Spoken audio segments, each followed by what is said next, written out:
صرف 5 منٹ کا مدرسہ قرآن و حدیث کی روشنی میں 25 رمضان المبارک۔ نمبر 1، اسلامی تاریخ۔ حضرت اویس قرنی رحمۃ اللہ علیہ۔ حضرت اویس بن عامر قرنی رحمۃ اللہ علیہ ایک مشہور تابعی ہیں، یمن کے رہنے والے تھے۔ انہوں نے رسول اللہ صلی اللہ علیہ وسلم کا زمانہ تو پایا، مگر ایک عذر کی وجہ سے حضور صلی اللہ علیہ وسلم سے ملاقات کا شرف حاصل نہ کر سکے۔ ان کی بوڑھی ماں تھی، جن کی خدمت کو وہ اپنے لیے بڑی سعادت اور عبادت سمجھتے تھے۔ چنانچہ جب تک وہ زندہ رہیں ان کی تنہائی کے خیال سے حج نہیں کیا۔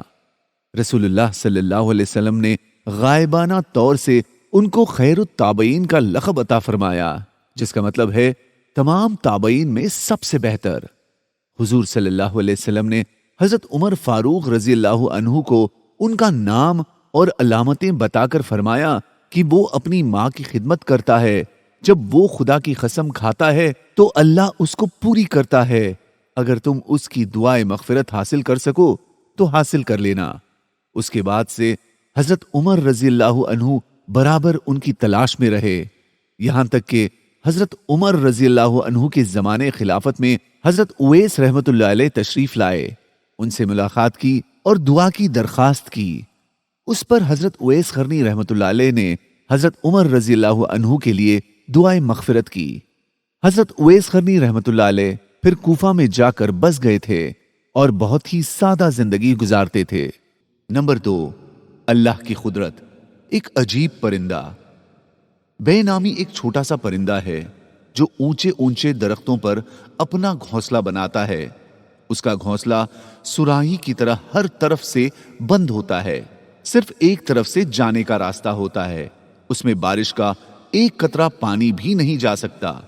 اس گھونسلے میں وہ اپنی ساری ضرورتیں پورے کرنے کا الگ الگ انتظام کرتا ہے، یہاں تک کہ روشنی کا انتظام اس طرح کرتا ہے کہ ہر دن ایک جگنو پکڑ کر لاتا ہے اور اس کو گھونسلے میں پھنسا دیتا ہے، اور وہ جگنو رات بھر روشنی دیتا رہتا ہے۔ غور کیجئے کہ وہ کون ہے جس نے ایک چھوٹے سے پرندے کو انسانوں کی طرح ایسا ہنر و فن عطا کیا۔ یہ سب اللہ کی قدرت کا نمونہ ہے۔ نمبر 3، ایک فرض کے بارے میں۔ گھر والوں کو نماز روزے کی تاکید۔ قرآن میں اللہ تعالیٰ فرماتا ہے، اور اپنے گھر والوں کو نماز کا حکم دو اور خود بھی اس پر ثابت قدم رہو۔ ہم تم سے رزق نہیں چاہتے، رزق تو ہم دیں گے، اور بہتر انجام تقوی ہی کا ہے۔ فائدہ۔ علامہ شامی رحمۃ اللہ علیہ نے لکھا ہے کہ روزے کا بھی یہی حکم ہے۔ نمبر 4، ایک سنت کے بارے میں۔ عیدگاہ ایک راستے سے جانا، دوسرے سے آنا۔ رسول اللہ صلی اللہ علیہ وسلم عیدگاہ ایک راستے سے تشریف لے جاتے اور دوسرے راستے سے تشریف لاتے۔ نمبر 5، ایک اہم عمل کی فضیلت، تقوی اور حسن اخلاق کا درجہ۔ رسول اللہ صلی اللہ علیہ وسلم سے پوچھا گیا کہ کس عمل سے اکثر لوگ جنت میں جائیں گے، تو رسول اللہ صلی اللہ علیہ وسلم نے فرمایا، تقوی اور اچھے اخلاق کی وجہ سے۔ نمبر 6، ایک گناہ کے بارے میں، تقدیر کا انکار کرنے والوں کے بارے میں وعید۔ حضرت ابن عمر رضی اللہ عنہما فرماتے ہیں کہ میں نے نبی کریم صلی اللہ علیہ وسلم کو فرماتے ہوئے سنا، میری امت میں بھی خسف یعنی زمین کے دھسنے اور مسک صورت بری ہو جانے کا عذاب ظاہر ہوگا، اور یہ ان لوگوں پر ہوگا جو تقدیر کو جھٹلاتے ہیں۔